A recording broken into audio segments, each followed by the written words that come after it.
what's better, them selling a house and taking that money and putting it, doubling their interest rate and, feeling comfortable in the next house, or keeping that house and probably doubling or tripling their money over that time, and putting them in a place where their kids are able to go to school comfortably, or they're able to retire sooner comfortably. Like, those are life-changing things.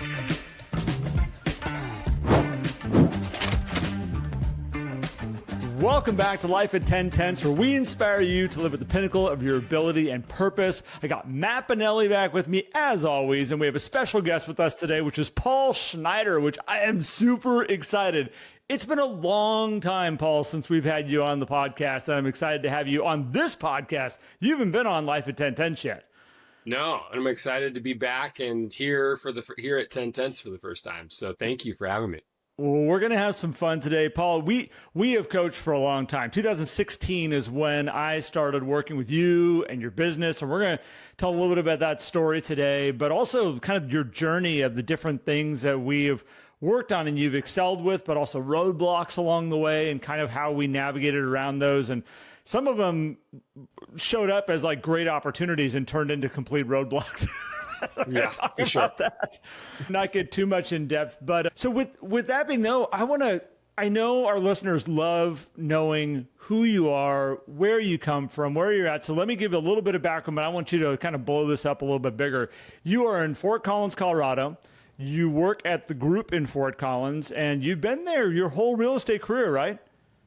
Correct. I was at RE/MAX for about 6 months when I first started, but then been with the group since then. Yep. So yeah, fully in the group then for that. So let's talk a little bit right now, just kind of set the stage, because it's not just you. You've got a family, you've got kids, you've got travel that you do. And tell us a little background, what makes Paul outside of real estate here? For sure. Grew up in Denver, originally from Indiana, and have a bunch of friends kind of up and down the Front Range in Colorado. Love getting to see them and hanging out, doing stuff outdoors. And we were talking earlier about a running race I did, and just love playing golf, fishing, skiing, anything outdoors at all, frankly. Just hiked Long's Peak last week, which was on my bucket list, which was super fun, a challenge, and it was a blast. Yeah, and then my kids are in middle school. They're in 6th and 8th grade.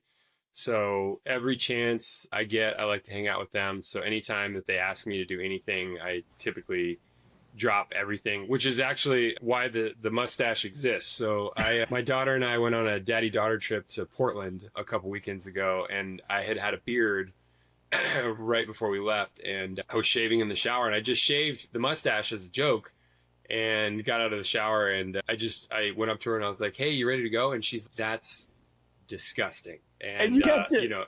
Yeah, as only a 6th grader could do. And then my wife saw me and she's just, "You got to be kidding me." And then I walked by my son, and my son goes, "That's awesome." And so I was like, you know what? I'm gonna keep this as a joke. And it's been about 2 weeks now. I have a feeling there's this internal voice of you're like, I just want something for me. This is mine. This is my mustache. I'm keeping this for me right now. I'm literally letting my hair down. So yeah.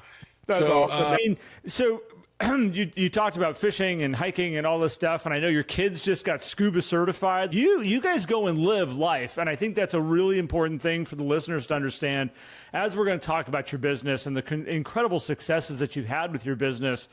You guys go out and have some fun. Like, you don't just hang out and work all the time. And so congratulations to you and what you've built. And is there anything we're missing about your journey? Because again, you go live life, man. I love it. Thank you. Yeah. The other thing I'll say is we are involved in the community here. We volunteer on a regular basis with the kids. My previous life, I was involved in politics, and, we go to events and help out with, candidates and ballot measures and that kind of stuff. So we're involved with nonprofits as well. We have a few that are really near and dear to our hearts, and we're doing our best to try to spark our kids' interest in the nonprofit world and volunteering and service and so on. So no, other than that, that's about it. Very fortunate to be at the group. It's an amazing place. It's absolutely incredible. It's, the company culture, the training, they essentially, teach you how to be a good person And a byproduct of that is that you're a successful real estate agent, and so I feel very fortunate and incredibly lucky to be in Fort Collins specifically and at the group and working with you guys. Thanks for having me.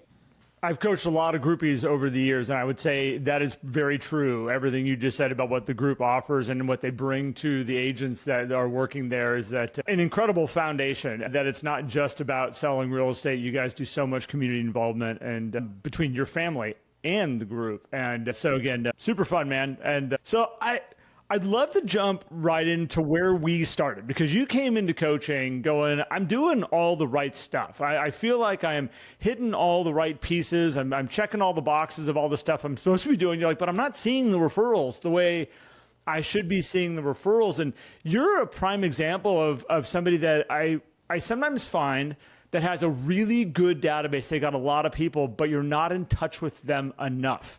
And there's a certain place there. I remember when we talked about it, because you had a database, I think it was about 360 people when you first kind of came in. And I remember saying, you need to be in touch with them more. And you had this sound in your voice of, I can't be in touch with them anymore. And it was really that you were spread too thin over too big of a group. And so I want to talk about what was it like to figure that out about your database and to hone it down to the right people to start unlocking the business? Because I remember the sound in your voice when you're all of a sudden, and there's business here, like there's referrals here. What was it like honing that down? Yeah, for sure. Starting to work with you, it was really, and we owe this to Ryan Spencer, by the way. He is the one that I was kind of complaining to. I'll never forget. It was like this time of year, actually, kind of after the summer rush. And he's like, how you doing? And I was like, I never want to look at a house again. I'm just so burnt out right now, and that time frame, kind of the mid 2010s. I mean, there was a tremendous amount of volume, happening. And so it was just, I just had a tremendous amount of burnout, where there would be these peaks and valleys and so on. And Ryan made the mistake of asking me how I was doing, and I got a fat lip and complained to him about how busy I am and how much business I have, and all the things that realtors complain about in a ridiculous fashion. But he just said, you got to talk to my buddy Garrett, and called you as a result of that. And from that first day, I think you could hear in my voice, like, wow, okay, this guy's obviously working hard, but not necessarily, working with the right intention, with the right people, right? What we started working on immediately, as you said, is taking that 360 person list and figuring out who is who on that list, and then really kind of focusing it down to more like 150 people, and not just, scattershot with those 150 people, but it was really,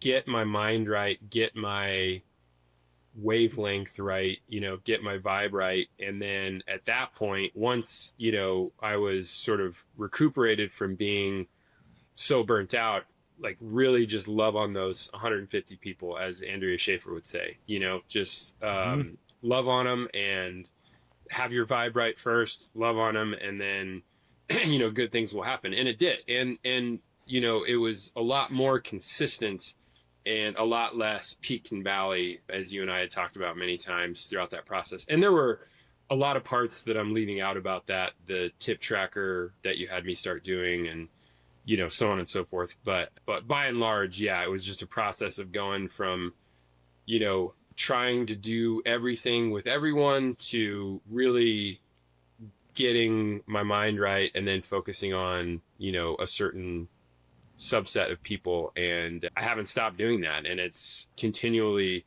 grown and gotten better over that time. So Paul, what was like the first thought in your mind when you're like, because I know people will be like, why you just removed 200 people from your world? This sounds crazy. In an environment where everyone's like, how do you get more leads? How do you get more people? You're like, yeah, I'm going to just kind of take 200 people and put them over here. Talk us through, one, how did you mentally prepare to get focused down? And two, I'm assuming you didn't just eliminate 200 people from your world. They might be on some list somewhere getting some attention. They're just not getting the same level of attention as maybe the 150. So talk us how you started to make that migration mentally, because I think that's where a lot of people struggle. They fear going too niche into their database and missing out, quote unquote, on the opportunities that could be there with all these extra people.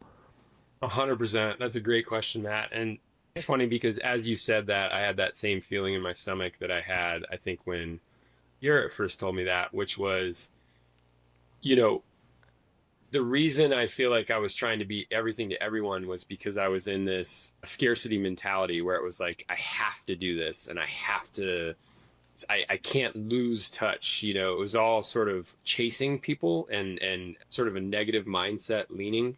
Whereas, with a smaller group of people and just sort of a different mindset with those people, it just becomes a different thing altogether. But yeah, I struggle with that big time. I was like, how is this going to work? How in God's name? Yeah. That's what I remember so clearly, where you're like, wait, so you're telling me less people and I'm going to either make more money or have more freedom and more contentment with my business. And it's the difference of working with somebody who's coachable and somebody who goes, that doesn't make any sense, I'm not doing it. You at least had a little moment of, I'm going to trust you on this and I will experiment with this and let's try it. But I also think you were so fried at that point that you're like, I'll do anything if it means saving my mental capacity. It's like a Jerry Maguire moment. You're like, wait, you're talking about less customers? This doesn't make business sense, No, 100%. No, 100%. And you're exactly right. I mean, I was just at the point where I was like, I can't keep doing what I'm doing because, I'll end up leaving the business if this is what it's going to feel like, any part of the year, let alone like the majority of the year. And yeah, I mean, it was just like, all right, let's do this, and I mean, the beautiful thing about it was it wasn't like it happened overnight, but in terms of the numbers, right? But the feeling was overnight, like the mindset and the vibe shift was immediate, and it's amazing how quickly, the mindset and your vibe can change. And at that point, when you start living in abundance, it can take 30 days, it can take 60 days, it can take 90 days. As long as you're living in that mindset, it doesn't matter. It's going to happen when it's going to happen. You know what I mean? And that's the part that I still have to remind myself sometimes. Like yesterday in particular was just a super long day of, I was way out east driving around all day, and I dropped my son off at hockey practice, was at the office while he was at hockey practice, picked him up, got home at 9:00 at night. And I was like, man, I am wiped out. And it's like, my mind starts racing. I'm worrying about this, I'm worrying about that, and lo and behold, you get enough sleep at night, you wake up in the morning and you're like, all those things I was worried about are not a big deal. It's going to figure itself out, really. And the self-care piece of it was also huge. I realized that as I, started to work through that system that Garrett had set up for me, it was like, okay, why? It doesn't matter if you talk to 20 people a day, if you're chasing them, and if you're not on the same, wavelength, or if you're not bringing a good vibration to that situation, a good energy to that situation. It's you could talk to 20 people and have bad energy, and talk to 2 people and have great energy, and have it be 100 times more productive. You know what I mean? So that was eye-opening for sure. And yeah. It's funny you say it that way, Paul, because that is how I'm assessing the year 2025. That energy, bringing great energy to the table. And so this kind of leads me into, there are things we can bring into our world that raise our energy, and there's things that we can do that can crush our energy. And sometimes we get fooled by it. And you are, as we talked about at the very beginning of this, you're a giver in your community. You're a giver. You like to do nonprofits. You like to help out in different ways around that. And I do want to come back. There's a thought that I had about, because I would love to tell people kind of your income levels, if you're okay with that, to kind of help people kind of understand a little bit. I would like to pull in a little bit of the results from the paring down the database, because I think that leads to how now all of a sudden you have more time to do these things. So as you went from over 350 people to focusing on 150 people, still serving an abundance of people, because you said you did this because you were getting no referrals or not the referrals you thought you should. What happened afterwards when you started focusing? That's where I wanted to go. It was at the beginning, it was really surprising. It's like we have the TSW thing, and the first few times it was like, holy shit, this is happening. Like, and is this going to happen all the time? And it was funny. I remember Garrett was like, okay, like the fifth time he was like, you can't, your energy level, you can't, your vibration, you can't be surprised when this happens. At some point you've got to, start expecting that this is going to happen. Yeah, you have to absolutely own it. Yeah, 100%. And that's a good way to put it. It's owning it. It's understanding, why it's happening and what you did to make it happen. And that it was, it's really hard because it's not something as Garrett knows painfully well, I am someone who will do whatever I'm told to do. Right. So if you're like, go run down that street, it's, I'm going to go do it. And it's okay. If you're going to do this, go do that. And so I'll keep doing it over and over again. And it's, I'm putting a square peg in a round hole sometimes. And it takes me a while to be like, oh, okay, maybe I should take a step back here, and this isn't working. And like, why, what else do I need to do? It took a while to get to that point where it was like, okay, this is what will happen if all of these things are in place. And so now I'm at the point where I know, okay, if I'm not seeing referrals from active clients on a regular basis, I've got to take a step back and be like, okay, what's going on? Why is this happening? Whereas before it was like, oh my gosh, I got a referral from an active client, and it was just, I was doing the end zone dance like the first time I've ever been there kind of thing. And so there was definitely a piece of that happening. Does that answer your question? I feel like I went down a tangent there. I think that the journey around this is the interesting part, because there's the owning it, which we were talking about, because it's one of those, I got you to start really focusing on this core group of people, bringing the right energy, doing the right systems, which really, we're talking about, handwritten notes, real estate reviews, making phone calls. We're talking about very basic, simple systems of basically staying in flow with people, going out and having lunches and beers and coffees, that type of stuff. So we're focused on those types of systems, doing it consistently with great energy, and the words that you use. I will never forget the phone call that we were on, and you're like, have all these referrals been here the whole time? I was like, yeah, they have been here the whole time. These haven't been given to you. And I think when we talked about the ownership here a second ago, there's this place in here where it's stop thinking it's a fluke. Stop thinking it's the market. Start to understand you are the creator of this. You are doing it. And I think that's where you're at now. As you just said, if I don't get a referral from a client, it's not what changed in the market, what's different out there. It's what am I doing different? And dude, that's a huge place that you're at, to be at what am I doing different? And that's a different level of ownership of your results. Yeah, absolutely. And then, there's the flip side of the coin too, where it's, you can be working with someone and something cannot feel quite right. And there's a bless and release portion of this as well that's also really, really difficult and took me a long time to understand. I still screwed up, and I'm sure I will forever, but at least, the important thing is I recognize now what that looks like, and I can reflect on it and grow from it and so on and so forth. But that was a really hard one, where it was like, again, it's this juxtaposition of chasing rather than attracting. And, I find myself like, okay, if it's going to happen, if it's going to happen, and it's not, if it's not, and all I can do is attract rather than chase.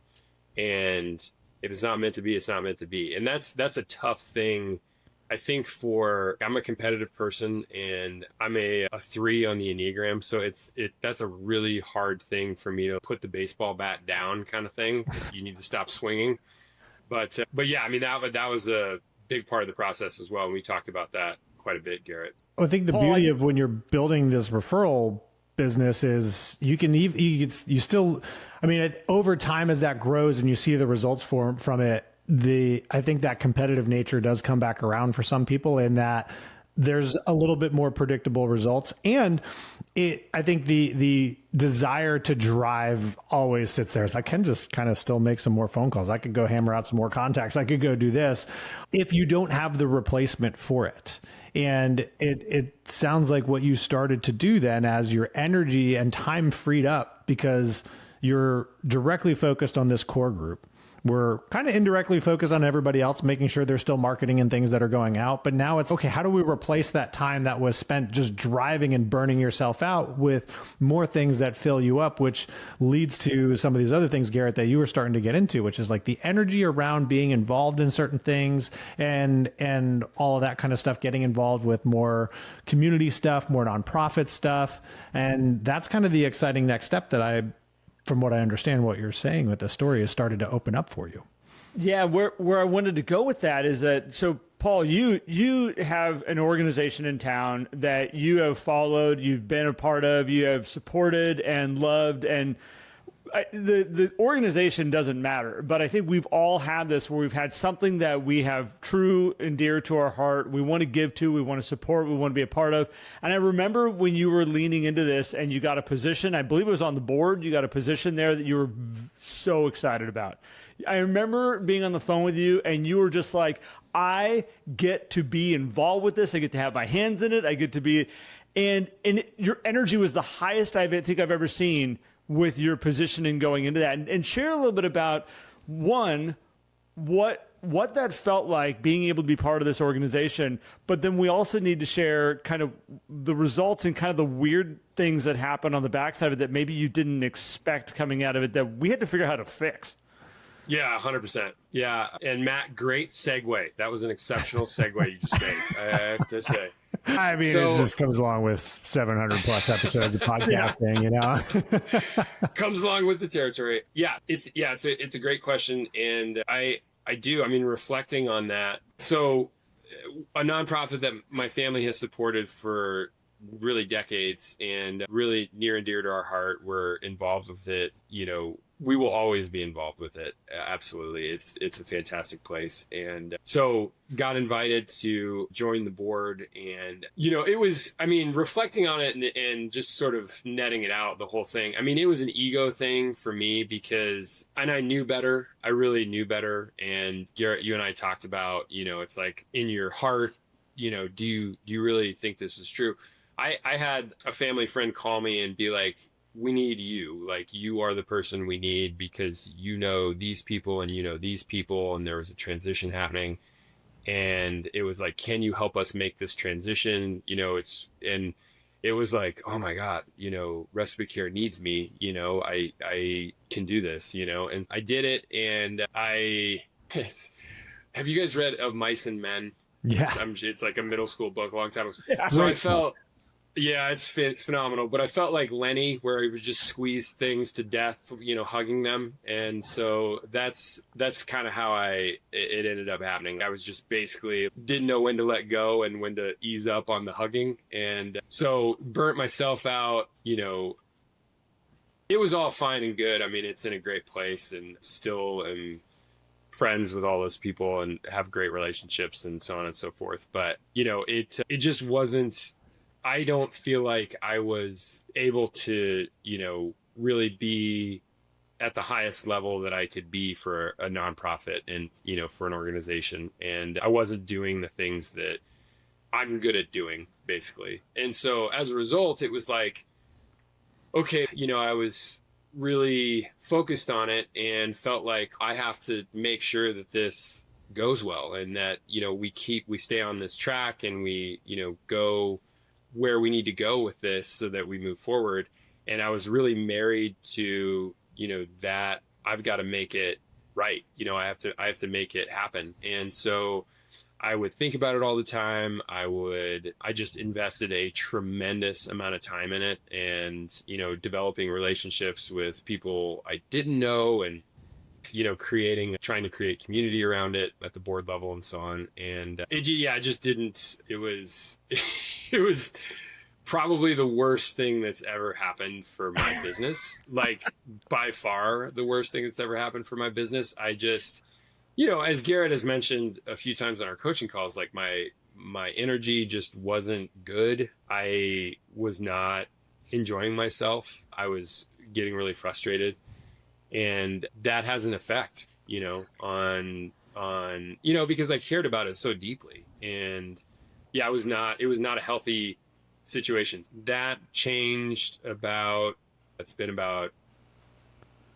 15 months, 18 months or so ago now, where I was able to transition off. My term ended, and the last 12 to 15 months has honestly been it hasn't been my best numbers wise, but I can tell you that the next, 2 to 3 years from now will be my best numbers wise, because of all the pipeline that's being built right now, and just the foundation of what I built. And I've never felt better in my life, physically, spiritually, emotionally. The energy that I feel like I'm putting out there is by far not only the highest level, but also the most consistent.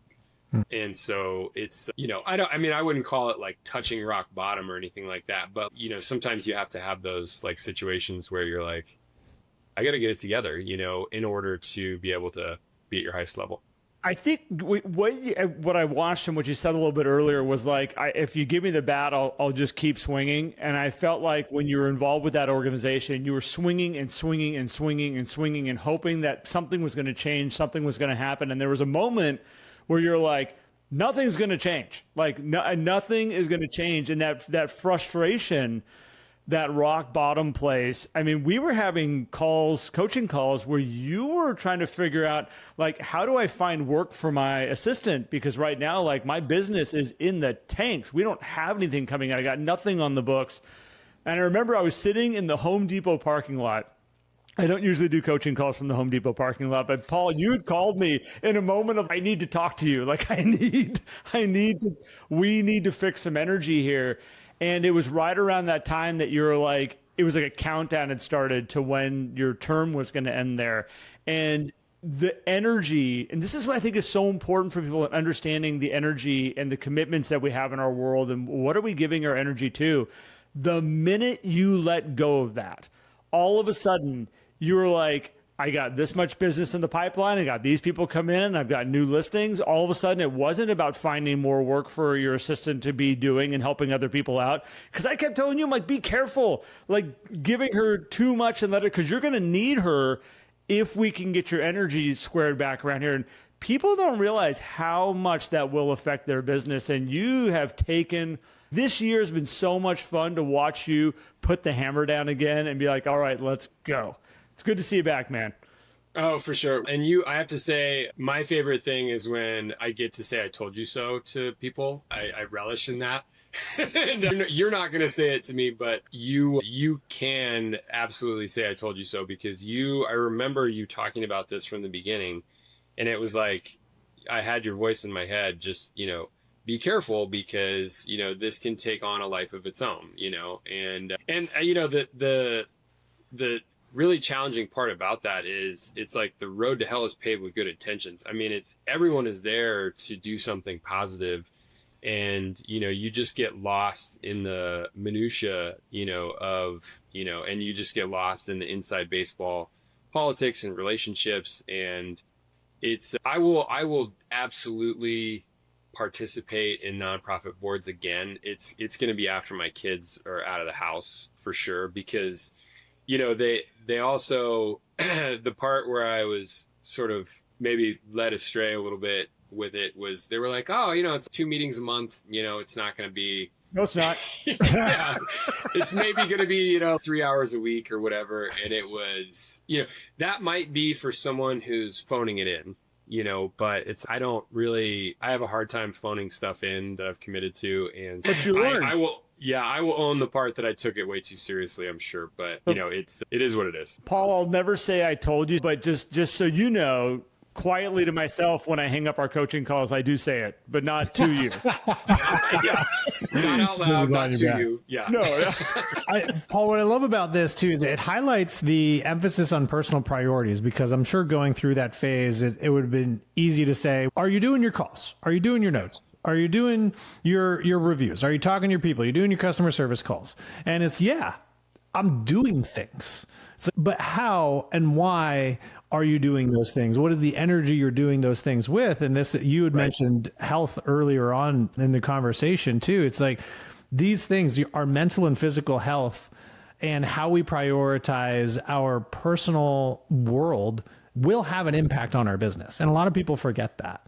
And and I think what this also highlights is you can build an incredible business structure, be doing really well, and make that shift, which can impact your business. And I'm not telling anybody that you shouldn't go and explore and fill the new time that you have with these opportunities.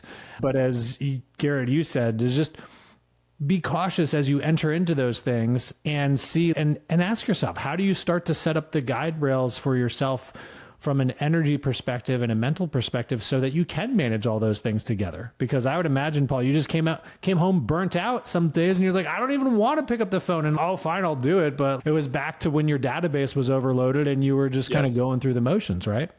No, yeah, you're exactly right. Yeah, I couldn't have said that better myself. Yeah, I was still doing the things, but there was no sort of exchange of energy with people while those things were happening. So it was just kind of like, feels like just spinning your wheels, you know, and there's nothing more frustrating than that, right? Where you're like, I'm doing all the things, you know, it's like I'm checking these boxes, but it's if your mindset isn't where it needs to be, none of the other stuff really matters. You know, I mean, it's the foundation the house is built on, you know, and it's the quickest thing that you can change, because you can literally change it in minutes, but keeping it in that place over the long term, I mean, that's hard. I mean, that's, you know, you're running a marathon. That's the work. I think a simple way to say it, like when your mind is not in the right spot, we've all had a conversation with somebody where you can tell they're not listening, where you can tell their brain's kind of somewhere else. And there's a certain point where you're just kind of like, all right, I'm done talking to this person. And it's nothing mean. You can just be like, this isn't going anywhere, so I'm going to go do something else. And whether it's a spouse or loved one or, you know, a work partner or just a friend, you can just go, I'm going to go do something else right now. And it's not, if you're not careful, when you're really distracted or you got a lot of other moving parts or your energy's in a wrong spot, you're not doing anything intentionally. It's just, you're not there. You're not present. Your energy's not there with them. And that's where you don't get the results. It just turns them off. 100%. It's so funny. I have to give my son credit the other night. So my son's about to turn 14 years old, which is really hard to believe. And when Garrett and I started working together, he was literally, I think, 7, you know. But the other night, my wife and I just both read Jefferson Fisher's book, The Next Conversation, which is phenomenal if you guys haven't read that yet. But he gives this one-liner when someone is like grading on you, or, you know, they're trying to make a point, which is kind of how I feel in those moments where, you know, I'm doing the things, I'm checking the boxes, but my energy isn't right. It's like people are just like, oh my God, can I please get off the phone with this person? But it was funny. My wife was kind of giving my son a hard time at dinner the other night about something, and I could see he was kind of getting frustrated, and then he kind of picked his head up and he looked at her and he goes, that may be true. You know, and it was this line from the book that she had actually told him about. And so he was like, you know, take the stone from my hand, grasshopper moment. And it was pretty great. But yeah, no, I mean, that's one other thing too, that I will say, Garrett, with the sort of shift in mindset and the shift in not just checking the boxes and focusing on a smaller group of people. In that process, it sort of made me realize, and because, I mean, your kids were at the stage that my kids are at right now, where you're like, how much time do we really have left with them in the house? You know, it's like there is a finite amount of time that we have. So the moment that there's this finite resource, you know, the rest of that resource becomes increasingly more precious the more time goes on. And that has been a big deal for me and my family. And part of the nonprofit thing too is, man, I'm spending all my time and energy on this. My work is suffering, but more importantly, I'm not present with my family. Like I'm not enjoying this time with my family as much as I would had I not been concerned about all of this other stuff going on. And so prioritizing that and really getting to focus on that and plan, and when it happens, be in the right mindset to be able to enjoy it in the best way possible. Being able to actively listen to other members of my family and be happy with them. I mean, it's those memories are the best thing about life, right? And those are chances that you won't get back if you don't have them with your family. So anyway, I mean, that's been, again, this whole process of, we're talking about real estate, but we're really talking about life, And I think this is one of the things that's kind of, and I'm going to say gotten you into trouble over the years, is that you do like really being present with people. You do like really wanting to give all. I think that's where, like we say, put the bat down, stop swinging, is like you want to see those results happen. And it's actually one of the reasons, the number one reason I wanted to have you on for the podcast today in this episode is that one of the things you do, and you've always done it, is you put your clients on a really high pedestal of wanting to get the results for them, I would say it's interesting. You see through sometimes what they're trying to accomplish and going, there's a better, bigger picture here that I need to inform you about that you should be paying attention to. And I have always been impressed with this, Paul. Like, you've always shown up on a level for your clients of going, I understand you want to sell your house. And most agents are going, you want to sell your house? Let's get it listed. Let's get it sold. We're going to get you out of here. And you have the side of you that goes, but wait, let me show you some other options. And one of them, the best one, means you're not going to sell your house at all.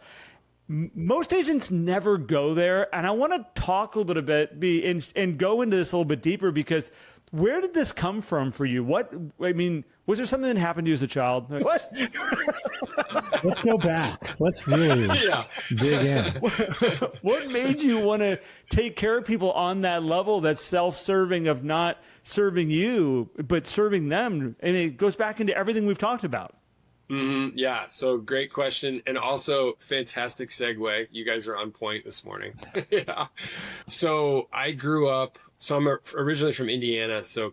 And I grew up Catholic. So Midwest sort of Catholic. And so service was, community service was always just a part of education sort of growing up.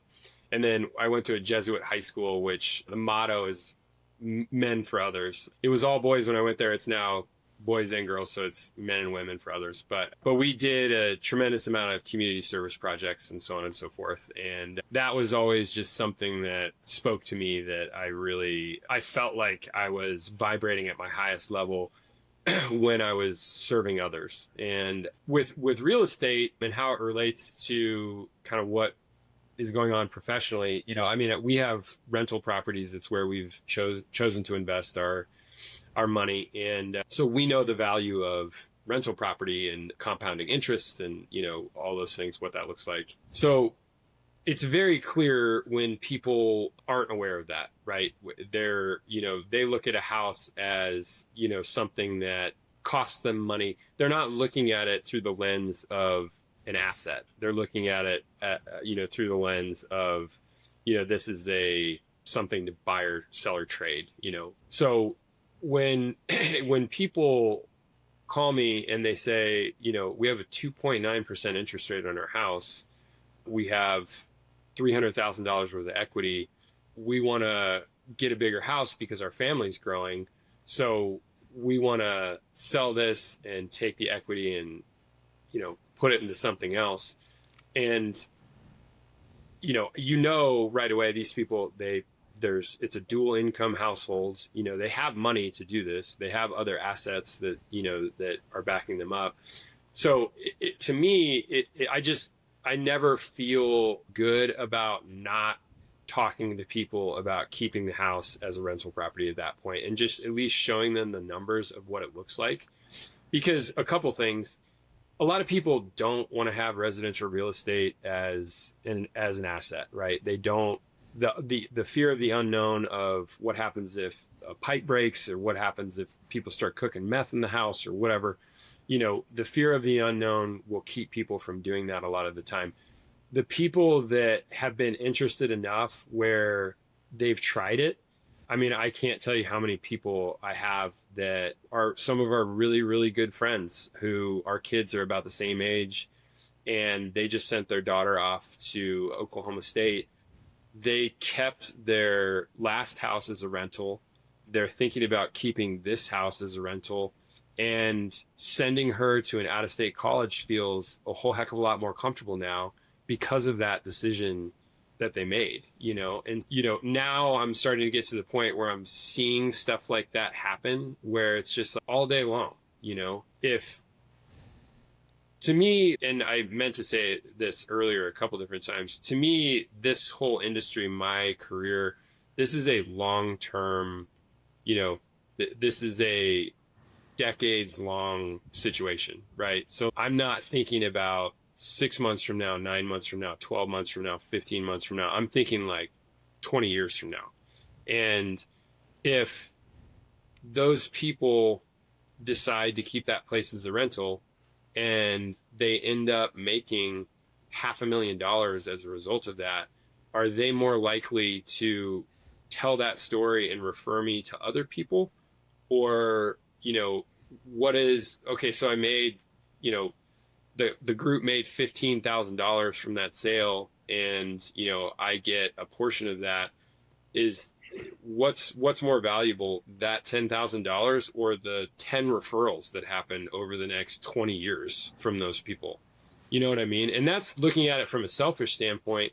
From a service oriented standpoint, what's better, them selling a house and taking that money and putting it, doubling their interest rate and, feeling comfortable in the next house, or keeping that house and probably doubling or tripling their money over that time,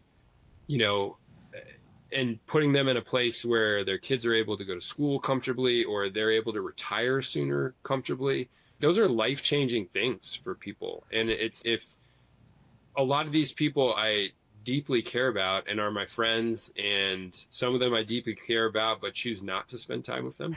But either way, it's, you want to see these people thrive, and, what is better than you advising someone or you helping someone and them absolutely thriving as a result of that? I mean, name another career where that gets to do that on a daily basis, The story that stands out to me, where this really became apparent to me that this was like a gift that you had, and I'm going to very simplify a story here, but you had a seller that you had come to you. They were transferring to an area, I think it was for 3 years. They were only going to be there for 3 years, and then they were going to be coming back. And I remember you telling me they love this house. The house that they're putting on the market, they're going to be selling right now, they love so much.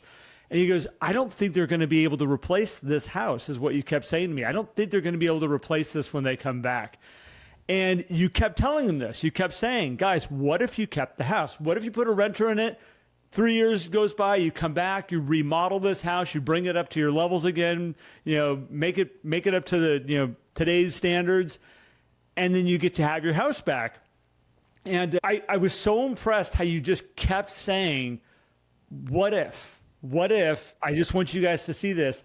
And I think it went on the market for a couple hours. Like, it actually went live, and you called me and you're like, it literally went, the picture went up, and the spouse called me and said, please take it down. We're going to keep it. We're not selling it.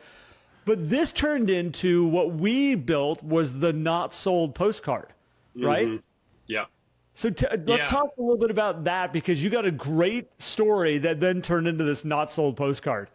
And I'm so glad you brought that up, Garrett, because I meant to articulate this in what I had just said, but the vast majority of folks, when you present this option to them, they choose not to do it, right? But if you are able to quantify to them, here is how much money you stand to make, right? And here is what it would look like if you would purchase a house and keep this house. And you can pull a home equity line of credit. You can use it for the down payment. Here's what your payment's going to look like on this house. The vast majority of the time, they're not going to choose to do that.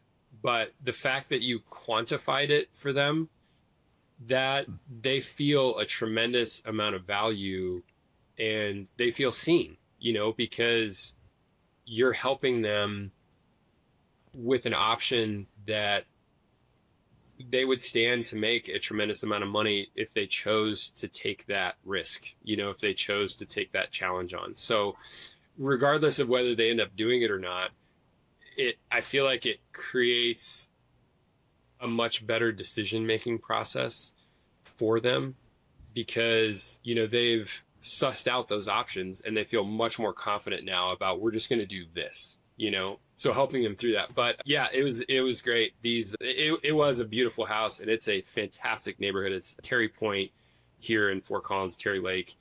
And it's a beautiful big lake on the north side of town. And all these homes sit up on the northwest side of the lake and they look across the lake to the foothills, the mountains, and it's just absolutely beautiful. And they had bought this place, I don't know, 15 years before. They'd raised their 2 kids in it. They were going to become empty nesters. They just wanted to buy a place that was closer to the mountains. And it was funny because I could tell the whole time that they didn't want to do it and that they were just doing it because they felt like they had to. And we found them another house. They bought the other house non-contingent, so they already have a place to go. But we're walking through their house and they're like, you know what, let's take a walk and go through the neighborhood and we can just show you kind of some of the things about the beach. And bless you, Matt. And and so we start walking around and they introduced me to neighbors and they're like, this is so and so, he's lived here for 30 years and is like sweet man, and was joking around. And then we go by the beach and they're like, this is where our kids used to play and all this stuff. And I'm like, I turn around. I'm like, there's no way they're ever selling this house, So we walk back up to their house and we take an hour to walk through the neighborhood. And they're like, okay. I was like, are you sure you want to do this? We're going to put this on the market tomorrow morning. It's okay if you don't. Are you 100% positive? They were like, yes, absolutely. So fast forward next morning, it's on the market. The listing's up. I'm already starting to get emails and calls because it's just an incredible house. And the husband calls me. He's like, yeah, can we pay you to take it down? And I was like, oh my God. Took it off the market. They kept it. And reflecting on that, they were like, we raised our kids in that house. We want our kids to bring our grandkids back to that house so that we can all have room there together and be under one roof. And it's like, how beautiful is that? You know what I mean?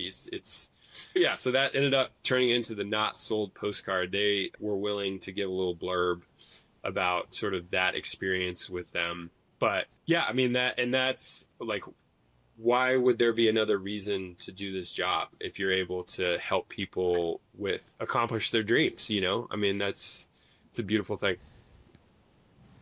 I remember very clearly when you shared with me that they'd written you an email basically just saying how great it was that you put them first. It wasn't about the sale. It was about helping them live their best life, be able to have these great memories.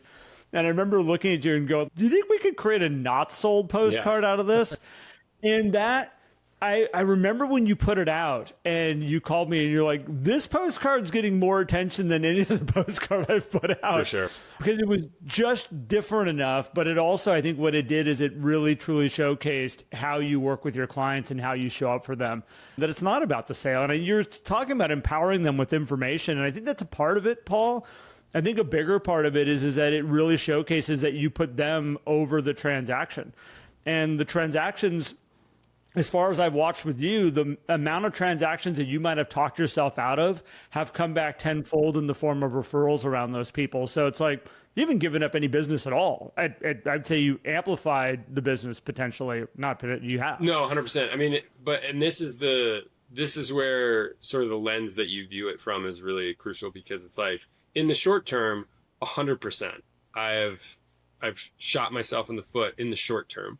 In the long term, it's exponential. It's infinite. I mean, that think of it as compounding interest on goodwill, and it becomes infinite. And again, I mean, that's the beautiful thing about the mindset piece is that, like, when you're living in abundance, it's like, who cares? Who cares how many how many widgets you're going to have later? You know what I mean? It's like, you're getting to do something for someone that you're exchanging energy with them in a way where, they feel loved, and it's again, name another industry where it's like you get to choose to do that on a daily basis. I mean, we're incredibly lucky for sure. The other amazing part of that is by having that abundance mind, it also helps you manage your overall capacity, because the sale that's not happening today because of great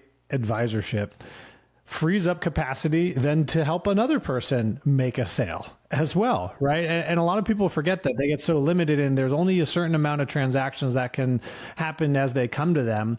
And if they don't seize that opportunity, then they miss out on that income. And the truth is, if that deal's not going to happen this year, this decade, you've just freed up your future time and capacity to serve more people, which I think is amazing in your viewpoint. So, Paul, I know a lot of people are listening to that story and saying, all right, cool, I'm going to see how I can go like manufacture this situation where I can go send a not sold postcard too. And I want to encourage people, it's not about the not sold postcard, but it sounds like you build this into your process, right? In terms of how you advise your clients up front. So what would be your advice to agents who really, I mean, I think most agents really do care about their people, and sometimes they just don't think of these other things to do. So what would be your advice to an agent on how they can build this level of intention into their business?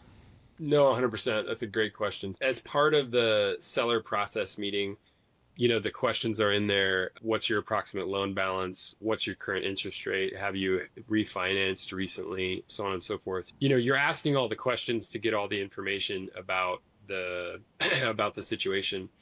I really just like to make it clear up front, and I don't tell them, I ask them, would you be okay with me putting a calculator together just for fun, just to see what it would look like, if you were to keep this as a rental? And usually that sparks, 99% of the time people are like, I haven't thought about that, and so you're able to have a conversation about that a little bit.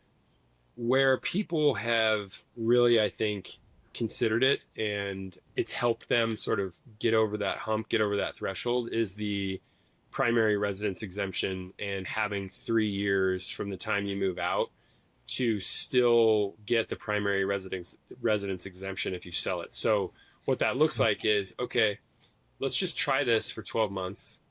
If you hate it, you can sell it and you still don't owe any taxes on it. If anything, the house is appreciated. You've had someone else pay down the principal balance for you. And oh, by the way, I can show you exactly how much money you will have made if you keep it for a year. And, a lot of times with the interest rates the way they are, and if somebody's been in the house for as long as they've been in it, I mean, people are going to make $20,000 or $30,000 just by keeping it for 1 year, So showing them that and saying, hey, what do you think about just giving this a try? And again, the vast majority of people are going to say, no, I don't want to deal with renters. That sounds scary to me. Whatever. And, if I do have that conversation with them at that point too, it's like with my own rental properties, I invest in a property management company to go through the application process, put a renter in the property, and then I manage the property. That's the most cost-effective thing for me and my family. If you want to have a property management company do the whole thing for you at that interest rate, and at this point in the amortization table, you're still going to make a tremendous amount of money, even if you have someone do it all soup to nuts for you. They're going to do everything. You don't even have to deal with it. You're just going to get a monthly balance sheet or quarterly balance sheet, Paul, what I think is really interesting about the actual investment properties and people, like when you get to propose it to somebody and you're like, I don't want to deal with that. You have that client that says, nope, I don't want to deal with renters. I don't want to deal with all this stuff. It's funny. Nobody shares very often the good rental property stories. Like I've got a whole bunch of rentals, and I've got property management that fully run them for me. I can't have my hands in it at all. And that's the way it works for me, because otherwise I get too nitpicky and all this kind of stuff. But if you ever ask somebody about, have you ever done investment properties or have you ever had renters, they will tell you the one most horrible story that they ever had happen. And that makes others go, I'm never doing that. And I'm like, wait. Like, what about all the great years and all the good investment properties and all the money that actually can be created around this? You never hear those stories unless it's somebody up on stage trying to sell a product telling you this is why you should do it. 100%. It's hilarious that you say that, because what I like to tell people is, hey, we've had rental properties. My wife and I, she was my girlfriend at the time, but I mean, we bought our first rental property together 22 years ago or 23 years ago. You know, I mean, we've done it for a long time, and we've made, what I love to tell people is we've made all the mistakes that a person can make, so we can tell you what not to do. And I actually have a great story about a renter that was kicked out, not in an eviction process, but by the police on a holiday for a federal crime. That's a different podcast though, and that's probably over. That's probably over beers. But yeah, so I love to tell people, you know, I can tell you all of the stuff not to do. And you know, I mean, but the bottom line is, if you treat people with respect, you know, the people love to say, oh, I have shitty tenants and they're always bothering me about stuff. If my tenants reach out to me, I get back to them immediately. And I say, if I don't have an answer for them, I say, I'll get back to you as soon as I'm able to, maybe later today or whatever. And I mean, they'll just send me receipts from Home Depot. I bought a light bulb. I bought a carbon monoxide detector, and, you know, we're just going to take it out of the rent payment. And if you treat them with respect, they'll treat you with respect, you know, 99% of the time, you know. So anyway, yeah, we should go on and on about that for sure. But it's fun to get to see what's possible for people. And now it's fun to get to see the fruit of that for people, to be able to, and like reflecting on it.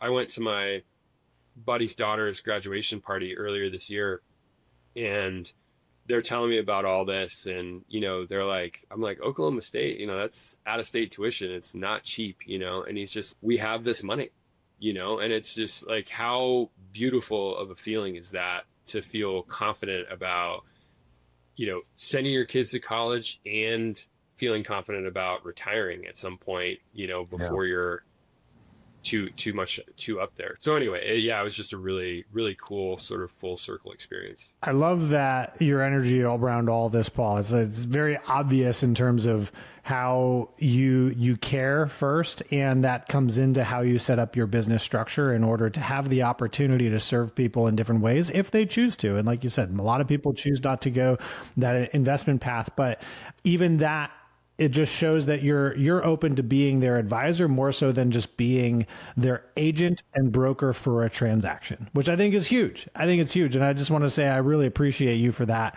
And I know your clients appreciate you for that. And I hope that people listening hear that as a way. It's not a mechanism to get future referrals. That's certainly the result that happens. It is a way to truly advise people to bring value to their life and everything that they're going through. So thank you for sharing that with us today, Paul. That's amazing. Oh yeah, 100%. Thanks for having me on. And the one quick thing I'll share that Garrett and I worked through in one of our calls is, we have a seller and a buyer process pamphlet, and it just kind of walks you through the steps of each. And, you know, we have a life cycle of how we work with people, and the vast majority of the time, you know, we're basically just a home ownership advisor, you know, for the vast majority, like 99% of the time that we're advising and serving people, serving our clients, it's not during a transaction, right? I mean, a transaction and a process around the transaction is going to last maybe 3 to 6 months, you know, and you're working with that person over 10, 20, 30 years. You know, so it's just a small fraction. The rest of the time is just, you're their advisor on home ownership and making sure that you have adequate insurance coverage, with all the natural disasters that are happening, and making sure that your dryer, vent is blown out and vacuumed out so your house doesn't catch on fire. Just the stuff that people don't think about on a regular basis that, you can help serve them and advise them with, that I think people really appreciate. Yeah. Paul, for you, I think that really comes to light when you knock it down to 150 people. You can be that person to all those people. When you have a database of 300, 400 people, you can't be at that level during their home ownership. I've always said, help people have the best homeowners experience they possibly can. And then they'll use you when they need to buy or sell real estate. And you've done an amazing job of that. I think that's how you've always shown up for your people, but even more so when you narrowed that down and you're able to focus on the right one. So Paul, look at you bringing that full circle, Garrett. So good. Yeah. Just the transitions and the segues and then the opening, the closing. You guys have done this before, it feels like. We've done it. Paul, thank you, man. I appreciate you so much. I've had so much fun coaching you over the years, and fun to see all the peaks and the valleys and the, trying different stuff and coming back to knowing what works and getting refocused again here this year has been just awesome to watch your business take off again on an amazing level. And you crush it, man. So thank you. Thanks for doing that for your people. Thanks for showing up this way in this industry. The industry needs people like you taking care of their clients the way you do, because a lot of people don't. And I think that's where real estate gets some of a bad tarnished name sometimes, is people don't do it the way you're doing it. So anybody listening, learn, take notes. I appreciate you, brother. Thank you very much. And likewise, to say it's been life-changing to get to work with you is an understatement. Yeah. I remember I had a great friend in the office ask, I know you're working with Garrett. What is it like? And, what's the return on investment? And I told her, it's not a return on investment. It's a fee for service, in that the service is providing a quality of life where you can thrive, and then the business follows that, right? Like it's not necessarily, you're paying this much money every month and hoping to get 10x on that money. You're paying for a service that allows you to have a quality of life that allows you to thrive in your business. And that has happened. And on the flip side, you've more than doubled your business. So at least since when I met you the first time when we first got going here, you've well over doubled your business, and with a lot less stress and a lot less worry and a lot less burnout. And well done, man. And this is scalable now, right? So like it's, whereas before it was like I'm redlining at whatever number we were at, and now I've more than doubled it, and I'm feeling like I could double this again and still feel, better than I felt at that point. And then Matt, it's going to bug me when I go to sleep tonight, so I have to answer this question from earlier, but you had asked what happens to the other people aside from the 150. So my mailing list is probably 500 people long. So I send out to that mailing list. I have an email list that's about that same size. And then the 150 people are the people I have in my contact software, where I make sure that I have an exchange of energy with them at least once a month. And then I have a tiered list within that 150 where there are some people where it's like every week, and some of them are like my best friends. So yeah, I'm going to call them every week and see how they're doing and give them a hard time about stuff, because that's what good friends do. Yeah. But yeah, that was going to bother me if I didn't say that. I appreciate that, Paul. We get it all. We get the structure, we get the mindset, we get the whole thing, which really thank you so much for sharing all that, Paul. And also want to thank our listeners for tuning in and joining us for this story today and this journey. And if you want to go on this journey like Paul is on and join us inside our community at Life at 1010s, just go to 10tenths.co. You can find all the information about joining our inside track or joining the 11 circle, where we meet every single week and talk about these things that can help you grow your business. Or if you want to work with Garrett and I directly, you can also find information about it there too. But really appreciate you guys listening to the podcast. If you got value, share it out with your colleagues and your friends. Paul's got a great story. I definitely believe this is share worthy. So please do that, and appreciate you guys tuning in, and look forward to the next one. And real quick, just to Paul, if people want to reach out to you, what is the best way for them to reach out to you if they want to connect with you or harass you or just plug up your voicemail? Yeah, for sure. It's mustachio@gmail.com. Oh my God, please. For those of you that cannot see the video, go tune into YouTube. This is a great chance to go subscribe to YouTube. Paul, since I have last seen him, has grown the most incredible mustache. I hope he just lets it grow. I hope it just keeps getting bigger. Get it into the handlebar or out. Turns out when you eat a sandwich, stuff gets caught in the mustache. You have to take care of that. I'm learning this. That's awesome. Yeah. No, the best way is you can just Google. I have a different spelling of my last name. It's Schnaitter. So if you just Google Paul Schnaitter 4 columns or whatever. And yeah, happy to share any and all of this with anyone. There's nothing new under the sun and there's no secrets. Very happy to share it with anyone who reaches out for sure. So thank you. Love it. Awesome. Love it. I appreciate you, Paul. Thank you so much. Appreciate you guys. Thank you for having me. Thank you, Paul. It's a pleasure.